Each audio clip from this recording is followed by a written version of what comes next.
وذكر فإن الذكرى تنفع المؤمنين. السلام عليكم ورحمة الله.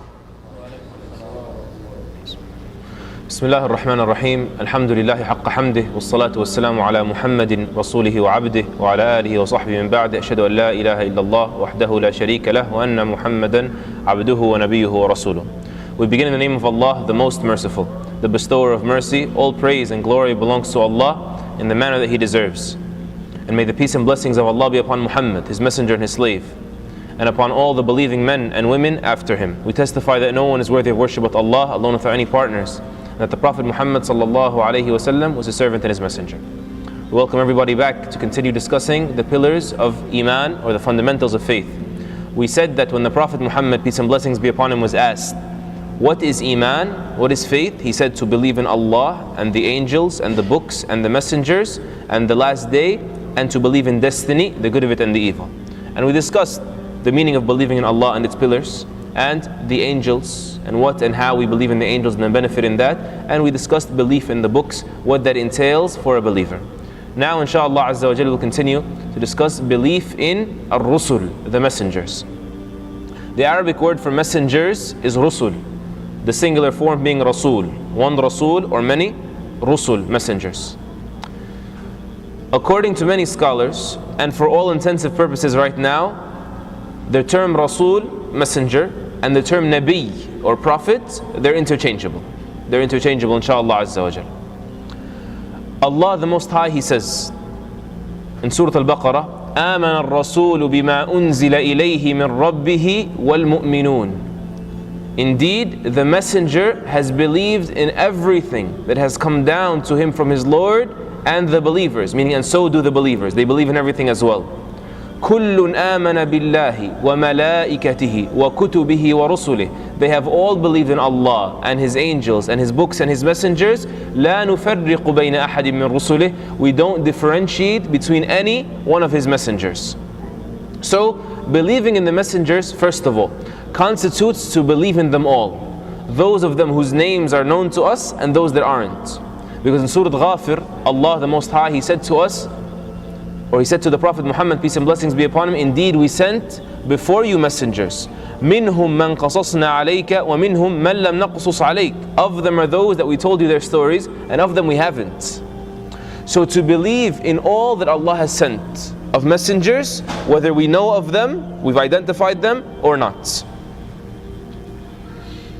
Likewise, to reject any one of the messengers, even if you believe in them all, except for one, that means, and that entails, and that constitutes that you've disbelieved in them all. The proof is that Allah the Most High, He said, كَذَّبَتْ قَوْمُ نُوحٍ الْمُرْسَلِينَ. Indeed, the people of Noah, they have belied the messengers, in the plural. Person, if he reflects, says, hold on. The Prophet ﷺ said that on the Day of Judgment they're going to go to Noah and say, you are the first messenger. Ask Allah to get the judgment started already. So if he was the first messenger, then why did Allah the Most High say, the people of Noah have belied, denied, rejected the messengers, even though none have came but one? They said this is so that we would understand that to reject one is like rejecting them all.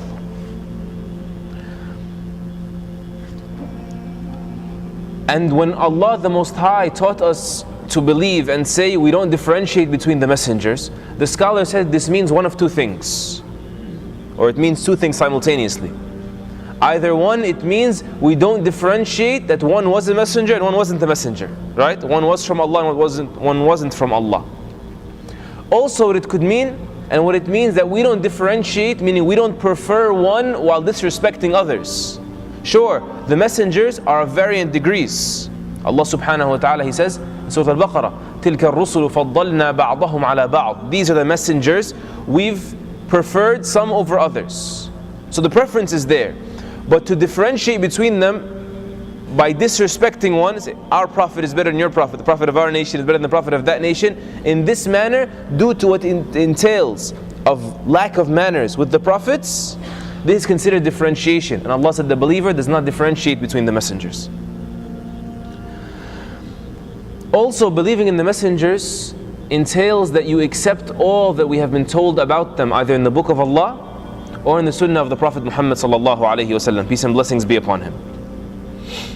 Either their virtues or the incidents or their miracles, we are obligated to accept that they did perform these by Allah's permission, and that they were indeed the best of the best, as Allah subhanahu wa ta'ala says, وَإِنَّهُمْ عِنْدَنَا لَمِنَ الْمُصْطَفَيْنَ الْأَخْيَارِ. And they, the prophets, they are, in Surah Sad, they are of those that are mustafain, they were chosen and they were virtuous. The scholar said what this means is, their virtue is one thing, but Allah has chosen them. He has given them a gift that no one can reach their status. You have to believe in that no matter how hard a person tries, there's still a ceiling before reaching the messengers. You can't earn the level of messengerhood or prophethood, or else you can claim that a person is a messenger. He earned it. No. We say they are on a separate level as a gift and honor from Allah, right? You can be even in this ummah, you can be as hard as a worker you want. But Abu Bakr as-Siddiq was chosen by Allah. You can't attain that level. Khalas. Allah gave it to him exclusively. Likewise with the messengers. The best of believers has still not reached the level of the least of the messengers. This is part of believing in the messengers. So they were the purest, they were the wisest, most righteous, most trustworthy, most truthful, most well-mannered of the human beings, bar none, without exception. And also they were the most merciful and most patient. Finally, after speaking about that aspect of believing in the messengers, the more relevant aspect, because we have to deal with it now day and night, what does it mean to believe in Muhammad sallallahu alayhi wasallam, the last of the prophets and messengers? A Muslim is not deserving of the name Muslim, right? Doesn't even qualify to be a Muslim yet, until he believes that the Prophet Muhammad sallallahu alayhi wasallam was Allah's final messenger. In Surah Al-Ahzab, Allah the Most High says, مَا كَانَ مُحَمَّدٌ أَبَا أَحَدٍ مِّن رِجَالِكُمْ وَلَكِنْ رَسُولَ اللَّهِ وَخَاتَمَ النَّبِيِّينَ. Muhammad, peace and blessings be upon him, was not the father of any of your men, but he was the messenger of Allah and the seal of the prophets. And the seal of the prophets. And perhaps a small difference should be mentioned here to clarify. We said some scholars differentiate between a prophet and a messenger, but even then, they say that every messenger is a prophet, but not every prophet is a messenger. So when Allah says He's the seal of the prophets, that means He's the seal of the prophets and the messengers. Because you can say, okay, maybe there was a messenger after him and there wasn't a prophet. No, there's no such thing. I was a messenger who wasn't a prophet. So He is the seal of the prophets, peace and blessings be upon Him. So we believe that He is the best of the creation of Allah and the seal of the revelation of Allah, and that from the advent, His being sent as a prophet, the advent of His prophethood, until the very last hour on planet Earth, no one can hear of Him and then not believe in Him, except that he will not be saved on the Day of Judgment. Allah the Most High, He says, وَمَنْ يَكْفُرْ بِهِ مِنَ الْأَحْزَابِ فَالنَّارُ مَوْعِدُهُ. Whomever of any of the nations, disbelieves in him, then the fire is his appointment. In Sahih Muslim, from the hadith of Abu Hurairah, he said that the Prophet Muhammad sallallahu alayhi wasallam said, وَالَّذِي نَفْسِي بِيَدِهِ, I swear by the one in whose hand is my soul, meaning Allah. No one of this ummah, meaning the nation that I was sent to, right? The ummah of da'wah, not the ummah that became Muslim, right?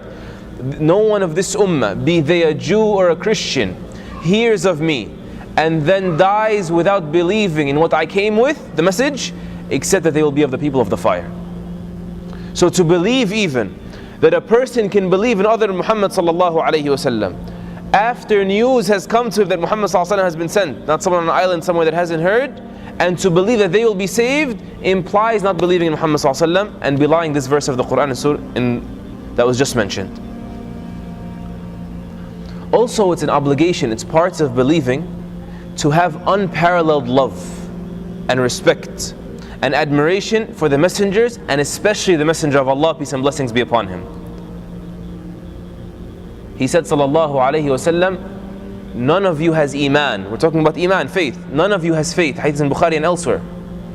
None of you has faith until I am more beloved to them than their parents and their children, and all of the people combined. This is a part of belief in the messengers, peace and blessings be upon them. Also, of the respect, we said unparalleled love and unparalleled respect. Of the obligatory amount of respect that you must have for the Prophet ﷺ is to not raise your voice over his voice. Allah the Most High says in Surah Al-Hujurat, يَا أَيُّهَا الَّذِينَ آمَنُوا لَا تَرْفَعُوا أَصْوَاتَكُمْ فَوْقَ صَوْتِ النَّبِيِّ. O people of faith, believers, right? Do not raise your voices over the voices of the prophets. Don't be boisterous around him. Don't raise your voice over his words. At the end of the verse he says, أَن تَحْبَطَ أَعْمَالُكُمْ وَأَنْتُمْ لَا تَشْعُرُونَ. Or else your deeds will be forfeit and you don't even realize it while you're unaware. Al-Qurtubi rahimahullah, he said that the scholars, and this is a famous tafsir scholar, Al-Imam Al-Qurtubi, he says, and the Muslim scholars are all in agreement that it is impermissible to raise your voice over the voice of the Messenger ﷺ during his life and after his death. It's all the same. This is a point of agreement, of ijma'. During his life, meaning when he's speaking, you listen. And likewise, after his death, when a trustworthy person of knowledge tells you, the Messenger ﷺ has said, and he begins to mention the hadith, you're not allowed to speak until the hadith is over. This is part of the due respect that must be given to our Messenger Muhammad ﷺ. And then a person has to say, if the volume of your voice cannot be raised during the mention of Muhammad ﷺ's words, then what about disobeying those words? This goes without saying now, that following his way and the rules that he came with are a part and parcel of Iman. So to not oblige to his words, or to get a delusional understanding and say the Qur'an is sufficient, and not understand that he is the one that explained to us the Qur'an, and he is the living example of the Qur'an, and the Qur'an has no definitive meanings without the Sunnah, right? His way, sallallahu alayhi wasallam. To not take that as an authority in your life, this is a deficiency in Iman by itself. As for, I'm saying this is if you're not complying, but as for you rejecting it, refusing to affirm, not accepting the Sunnah to begin with, then this removes your Iman altogether. A person cannot even be a Muslim. The proof, Allah the Most High says in Surah An-Nisa, فَلَا وَرَبِّكَ لَا يُؤْمِنُونَ حَتَّى يُحَكِّمُوكَ فِي مَا شَجَرَ بَيْنَهُمْ. No, by your Lord, O Muhammad sallallahu alaihi wasallam, they don't have Iman until they make you the judge in their disputes. ثُمَّ لَا يَجِدُوا فِي أَنفُسِهِمْ حَرَجًا مِمَّا قَضَيْتَ. Then they don't find any hard feelings inside of them from your decision. وَيُسَلِّمُوا تَسْلِيمًا. And they submit wholeheartedly. And they submit willingly. So this is part of believing in the Prophet Muhammad sallallahu alaihi wasallam. Lastly, a critical matter tied with believing in the Prophet Muhammad sallallahu alaihi wasallam is to not worship Allah except in the manner that he taught. In other words, no believer is to seek nearness to Allah, even if they're sincere, through an act or a ritual that was not taught or founded by the Prophet Muhammad sallallahu alaihi wasallam. He himself said, in hadith in Bukhari and Muslim from the narration of Aisha, "Man ahdatha fi amrina hadha ma laysa minhu fahuwa radd." Whomever introduces something new into this matter of ours, not cars and spoons, no, in this matter, in Islam. Whomever introduces something new into this matter of ours that is not from it, meaning not originally from it, it will be rejected. There's another narration for this hadith in Sahih Muslim that's important because it clarifies the point. That he said sallallahu alayhi wasallam, "Man amila amalan," whomever does any act that we did not command them to do, meaning in Islam, fahuwa radd, it will be rejected. The difference between these two hadith is what? The first says, whomever introduces a matter into Islam that we didn't bring about from Allah, it will be rejected. The second hadith is saying whomever does it, meaning whether you're the one who invented this new ritual, this innovation or not in Islam, or you simply practiced it, it still won't be accepted. Because it says whomever does any act that we didn't command them. And that leads us to another aspect of being a true believer in the final Prophet and Messenger Muhammad sallallahu alayhi wasallam. You're not going to know whether he commanded with it or not without learning his sunnah.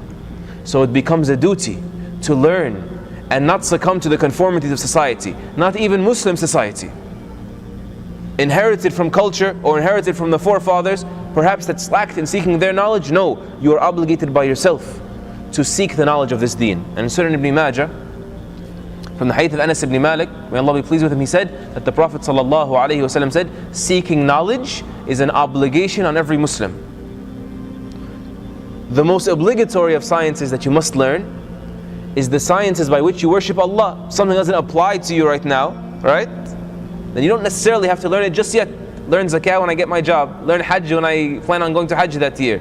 But there are certain aspects of the sunnah like praying and otherwise that you have no excuse. You are obligated to know how Muhammad performed them if you are of his followers and of the believers in Allah subhanahu wa ta'ala and believers in his messengers. We'll stop there inshallah azza wa jal. Subhanak Allahumma bihamdik. Nashhadu an la ilaha illa anta nastaghfiruka wa natubu ilayk. Wa salli Allahumma ala nabiyyina Muhammad wa ala alihi wa sahbihi ajma'in. Walhamdulillahi rabbil alameen. Jazakallahu khairan everybody.